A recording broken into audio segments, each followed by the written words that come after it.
thousand generations falling down in worship, sing the song of ages to the Lamb. And all who've gone before us, and all who will believe, will sing the song of ages to the Lamb. Your name is the highest, your name is the greatest, your name stands above them all thrones and dominions, all powers and positions, your name stands above them all, and the angels cry, all creation cries, holy, you were lifted high, holy, holy forever.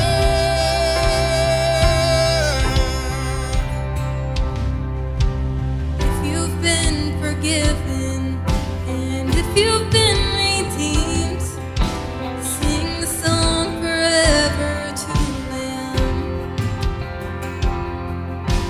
If you walk in freedom, if you bear his name, Sing the song forever to the Lamb.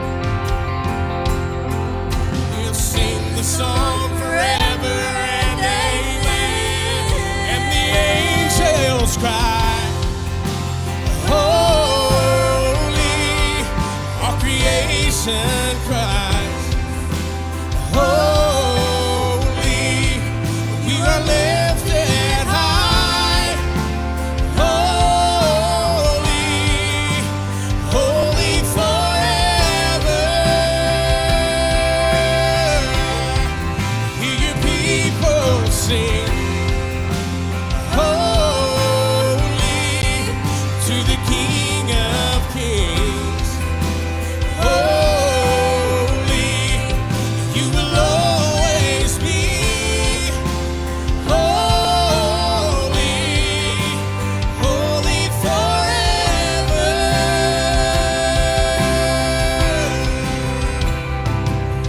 Your name is the highest, your name is the greatest, your name stands above them all thrones and dominions, all powers and positions, your name stands above them all. Jesus, your name is the highest, your name is the greatest, your name stands above them all. Oh, all thrones and dominions, all powers and positions, your name stands above them all, and the angels cry, holy, all creation cries, holy, you are lifted high, holy, holy forever.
So today, the topic for today's message is actually relatively simple. It's very Christianese, the power of love, the importance of love. It's a kind of titling that if you see it, it can almost make your brain turn off because you think, well, I've already heard that, But I really do want to emphasize something today with this message that I think is important, and hopefully you can grasp it. And that is how love, there's a lot of ways I can be motivated in this life. A lot of ways, a lot of different motivators. But I want to say to you that the most beautiful way to be motivated, the healthiest way to be motivated, is when we are motivated by love. And I'd like to kind of share a story to give you a little perspective on that. What I'd like for you to do is I'd like you to try to imagine yourself to be just an average, ordinary 22-year-old young man. Okay? When I say ordinary, what I mean is you're not necessarily the most handsome guy, but you're not ugly, okay? You're not physically strong and muscular. You're not athletic. You're not the sharpest pencil in the box, You're not stupid. You're not dull, but you're not particularly smart. You're not overly talented. Maybe you can, snap your fingers a couple of different ways, and that might be of interest, but it's not really a talent as far as talents go. You're just ordinary. You're an ordinary guy.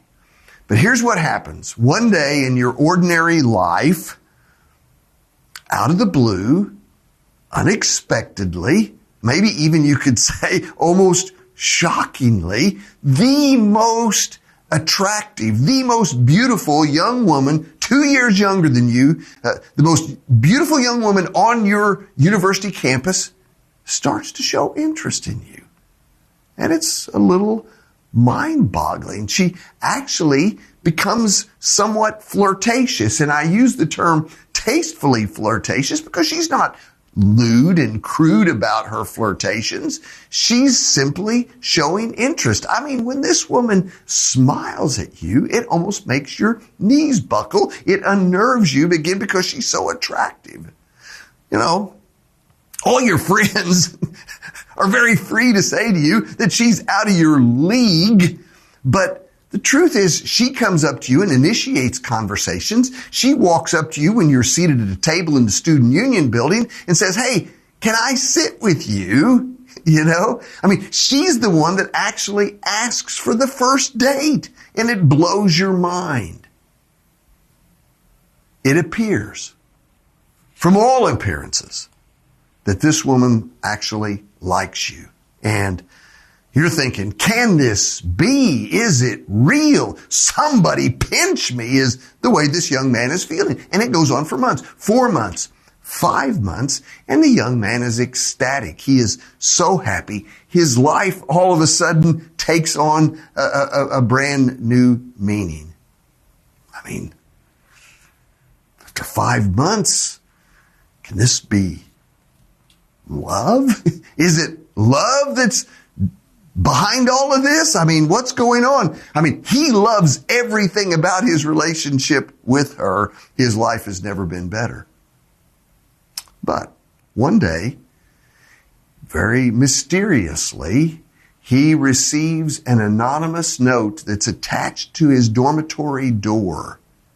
And the note says, go talk with your dad about Andrea. That's her name, Andrea. Things are not what you think they are.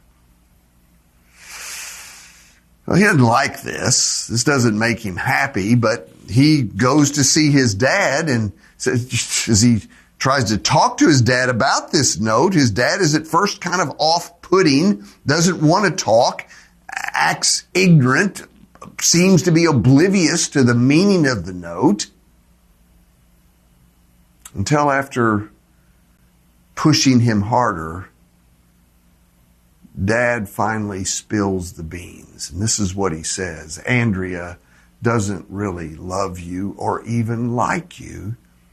And the only reason that she's been showing interest in you is because Dad has paid her $50,000 to act like she likes him. Wow. Now, if you're this young man now, how does this change the story? You know? What do you think about their relationship now? And of course you realize, well, there's really no relationship. It's not real. It's been manipulated. It's been paid for. It's not coerced in the technical sense of coercion, but it's fake, wrongly motivated. If you only love me because you have to, or because someone's paying you to, well, you know, that's just not right. It's not real.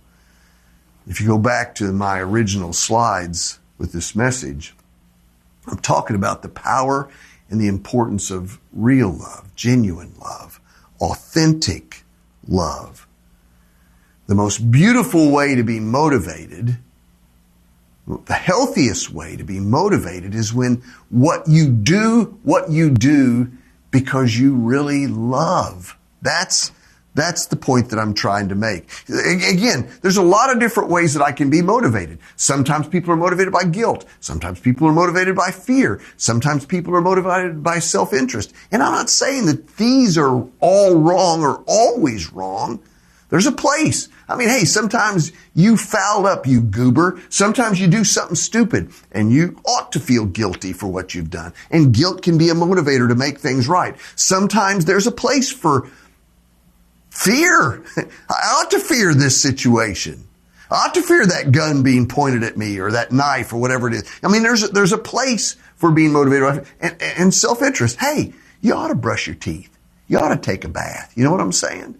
There is a place for these motivations, but the point that I'm going to try to make with this message today is that love is a better form of motivation. It's greater than these kinds of motivations, you know?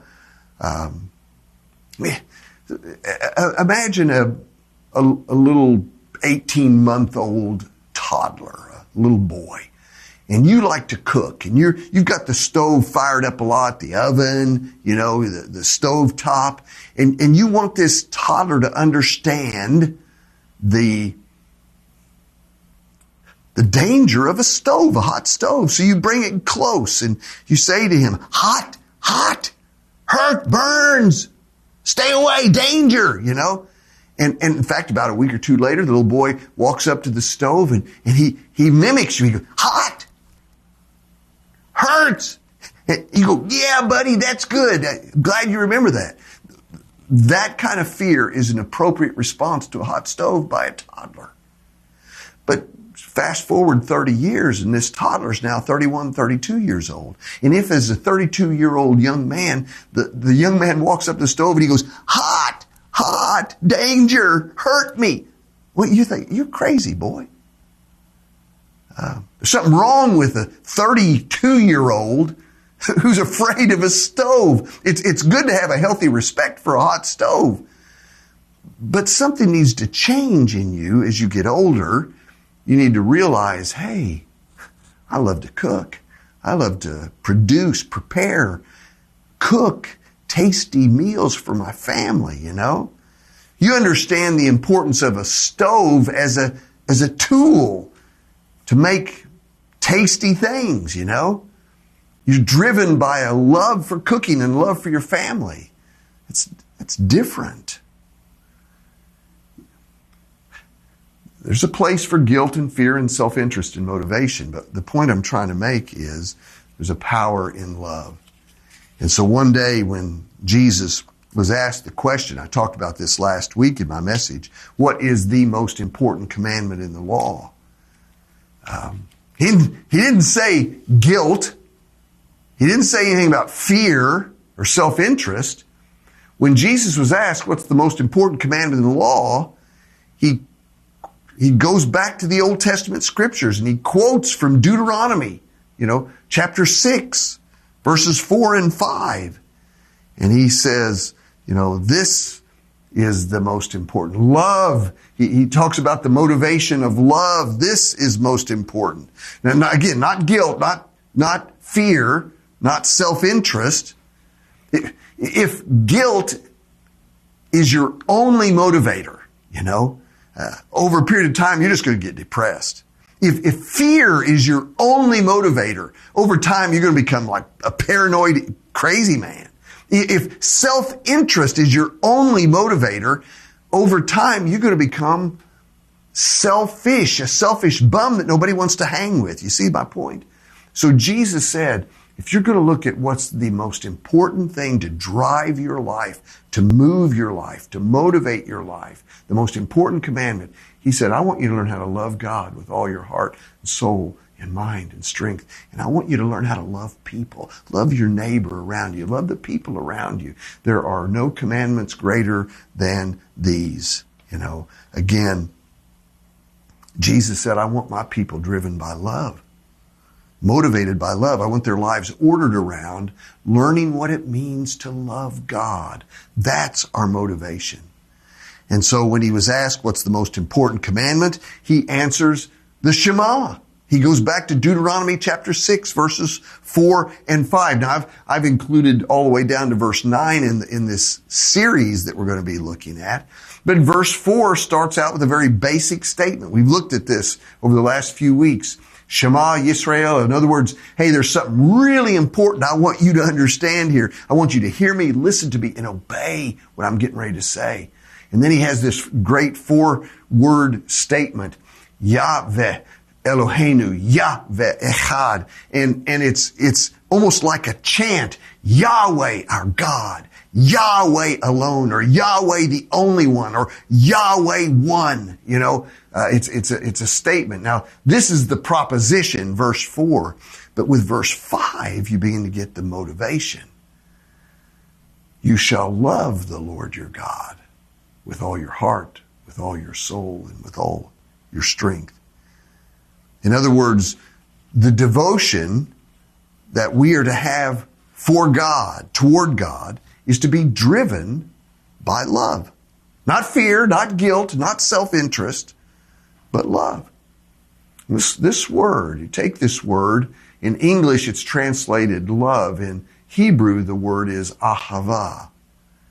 And actually, ahava is kind of what you'd call a mini splendored thing. It's a multi-dimensional kind of word that could be used in different contexts. For example, in Esther, the book of Esther, it's used to describe the marital affection that the king of Persia had for his queen, Esther. In Genesis chapter 22, it's used to describe the parental love that Abraham has for his son Isaac. In 2 Samuel, it's describing the friendship love between Jonathan and David. Ahava is used in 1 Samuel 18 to describe what I call political love. Couldn't think of another word to use there. Not a good word, really. But this passage talks about how the Israelites loved their king David. They loved him, Ahava is used to describe God's love for us. That word is used to describe how he has affection and love for us. And that it's an everlasting kind of love with no beginning and no end. It's not just a feeling. In fact, it's more than a feeling. In Deuteronomy 4, it says God loved us, loved the Hebrew children so much that he delivered them from Egyptian bondage and slavery. And of course, then it comes back to Deuteronomy 6:5. Ahava is used to describe the kind of love that we are to have toward God. See, again, the point I'm making is, over and over and over again in the Bible, there's power in love. There's an importance that should be assigned to love being our motivation. That's when we're healthiest, when I do what I do because I love. Why do you do what you do? Why do you live the way you live? Why do you treat people the way you do? Why do you respond the way you do? Are you ever motivated, driven by love? That's the point. I found this book probably 50 years ago, written by a guy named Richard Wurmbrand, or Wurmbrand, as he might say. He was a Romanian pastor back after World War II for some reason, Russia, which became the Soviet Union, decided they wanted to roll tanks into different Eastern European countries and just take over them. Romania was one of those countries. And one of the first things that these communist leaders did when they came into these countries is they rounded up leader types. A lot of them were pastors, threw them in prison, tried to get them to confess to crimes or whatever it might be, but tried to, in a sense, shut them down, shut down their voice, take away their authority. Wurmbrand was actually in a Romanian communist prison for 14 years. Think about that. Simply because he was a pastor. That was it. That was his crime. When he finally got out, he eventually wrote a book called Tortured for Christ. And I highly recommend this book. I recommend you buy it, read it, full of inspiring sections, inspiring stories. There's a couple of quotes from the book that I want to share with you. He writes, I've seen Christians in communist prisons with 50 pounds of chains on their feet, tortured with red-hot iron pokers, in whose throats spoons full of salt had been forced, being kept afterward with no water, starving, whipped, suffering from cold. And you think about somebody going through this, what would be the normal reaction? What did they do? They prayed with fervor for their torturers. Prayed for them. He writes, "It is the love of Christ which was in our hearts and oozing from our souls." They had been loved by Jesus, and as they felt the love of Jesus in them, growing in them, that was real and strong in them, it begins to flow out even to those who mistreated them. This is love as a motivator. It's the healthiest way to love. They could have gotten angry. They could have become embittered. You could understand it. It's another paragraph. It says, "A minister was thrown into my cell. He was half dead. Blood streamed from his face and body. He had been horribly beaten.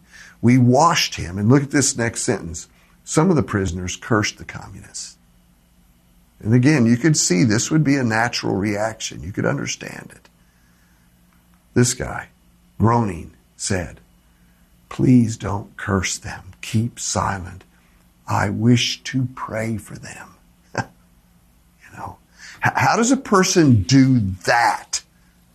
How does he do that? He does that because the love of Jesus is in him, and he in gratitude is thankful for God's love for him, Jesus' love for him, and now it oozes out, it splashes out on people around him. This is the best way to be motivated in this world. Whatever happens to you, it's the best way to be motivated. I came across an interesting story about a tribal group of people called the Fulneo tribe in Brazil. About 70 years ago, Wycliffe Bible translators, this is a ministry, a missionary ministry that sends people into regions of the world where they do not have Bibles in their own language. The translator lives among them, learns their language, and then eventually begins to translate the Bible into their heart language. And when Wieland and his wife first arrived, they had a moniker that they attached to him. They called him the white man. And that wasn't a compliment, because their experience with white people that looked like him, hadn't been good. They've come in, they've drilled for oil, they've cut down trees, they've depopulated forests, the white man, and he was a white man. But over time, he learned their language, and then he begins to help them. He brings medicines to them. He begins to help solve problems for the community in which he's living, the village. And so his name is adapted. He's not just the white man, but he becomes the respectable white man. And then he begins to learn their customs. And he honors several of their customs. Not that he ever compromises the gospel or biblical values, but the way they love their ancestors and the values that, holds the community together, some of their things they do. He begins to come along with those. And they give him a new moniker. Now Whelan becomes the White Indian. One day, there was a boy, a Fulneo Indian boy, who was injured, and his feet were dirty and caked with blood.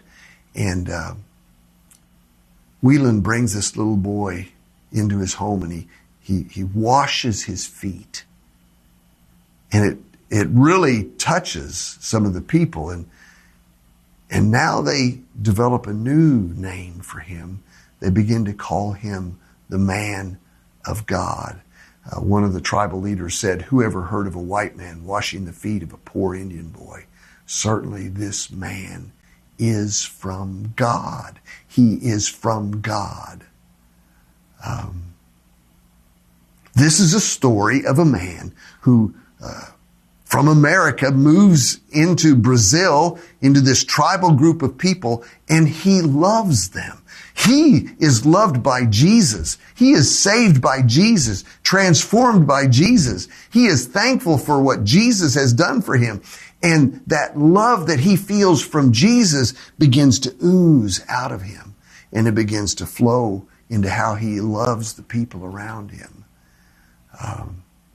The simple messaging that I want to communicate today is I want to talk about love. And I want to emphasize that it is the most beautiful way to be motivated, and it is the healthiest way to be motivated. In fact, I would say this: does love drive you? It's a question. Why do you do what you do? Why do you treat your family the way you treat your family? Do you ever find love? Love from God, love because of Jesus, love for people. That is what's driving your life. Jesus was asked one day, of all the commandments that we could follow, what should I do? And he doesn't pull this out of thin air. He didn't just make this up. He quotes Deuteronomy 6, 4, and 5 here. He quotes Leviticus 19 here. He said, look, this is what I want to be driving and moving and motivating my people. I want you to learn how to love God. I want you to learn how to build a relationship with the God of heaven and earth. He loves you. He wants a relationship with you. I want you to learn how to love him with all your heart, with all your soul, with all your mind, and with all your strength. And I want you to learn how to love people around you. That is going to be the defining characteristic of my people. Remember the old chorus goes back to the 70s? They will know we are Christians by our love. Does anybody know that about you? Let's pray. Lord, help us today. Sometimes I am motivated by guilt and fear and self-interest in ways that are just not best and not healthiest. And so, Lord, today, my prayer for me, for everyone who's listening to this message, is that we'll reevaluate what is driving my life. Am I full of the love of Jesus? Am I grateful for the love of Jesus? And is that love spilling out from me onto other people? Lord, may this be our motivational force, the fuel which drives our engines. In Jesus' name I pray. Amen.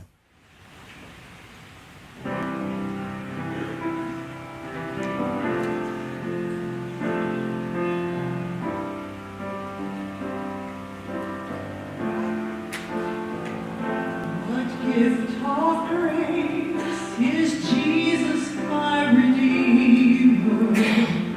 There is no more for heaven now to give. He is my joy, my righteousness and freedom, my steadfast love, my deep and boundless peace.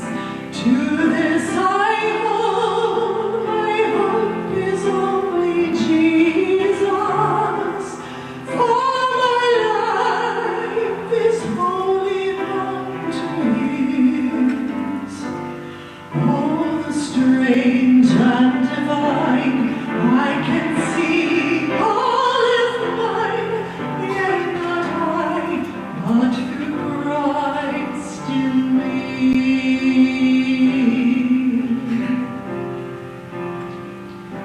The night is dark, but I am not forsaken. There is no cloud, the Savior, He will stay. I labor on in weakness and rejoicing, for in my need His power is displayed. To this I hold, my shepherd will defend me through the deepest valley.